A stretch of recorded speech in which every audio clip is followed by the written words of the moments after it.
আর আপনারা সবাই দোয়া করবেন আমি যাতে সংসদে গিয়ে স্বরাষ্ট্রমন্ত্রী হতে পারি এবং মাদকে পুরো বাংলাদেশ থেকে মাদক উচ্ছেদ করতে পারি ইনশাআল্লাহ। আর এইসব যারা সন্ত্রাসী আছে তাদের প্রত্যেকটার হাত পা গুঁড়া করে আইনের মধ্যে নিয়ে জেলে আটকায় রাখতে পারি, এই দোয়াটা আপনারা করবেন ইনশাআল্লাহ। কিন্তু আজকে পুরো বাংলাদেশের উদ্দেশ্যে আমরা একটা মেসেজ দিতে চাই, যেখানে যারা মাদক বাণিজ্য করে তাদেরকে আপনারা শক্ত হাতে প্রতিরোধ করুন। ঢাকা 8-এ আমরা মাদক মুক্ত ঢাকা 8 গড়ব ইনশাআল্লাহ, এবং মাদকের সব সিন্ডিকেট ভেঙে দিব। এখানে যারা মাদক সিন্ডিকেট রয়েছে এবং মাদক সম্রাট নামে যিনি রয়েছেন ওনাকে আমরা আহ্বান জানাবো, কর্মীদের হাতে অস্ত্র মাদক তুলে দিবেন না। সে কর্মী মাদক খেয়ে পরবর্তীতে আপনার উপরে আঘাত করে বসবে। এই জন্য কর্মীদেরকে মাদক থেকে দূরে রাখুন। আমরা ইনশাল্লাহ মাদক বিরোধী ক্যাম্পেইন শুরু করব।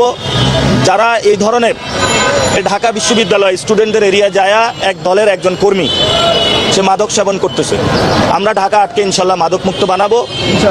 এবং যদি বেশি খাইতে ইচ্ছা করে তাহলে বুড়িগঙ্গার পানি খান, কিন্তু মাদক সেবন করবেন না ঢাকা 8-এ। যদি আরো খাইতে ইচ্ছা করে তাহলে ময়লা খান, কিন্তু হলো মাদক সেবন করবেন না। আমরা মাদকের বিরুদ্ধে ইনশাল্লাহ যুদ্ধ ঘোষণা করলাম।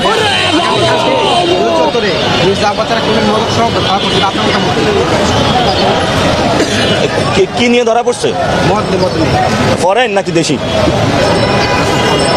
আচ্ছা, উনি ফরেন খায়, কর্মীদেরকে বাংলা দেয় কেন? কর্মীদেরকে ফরেন দিবে।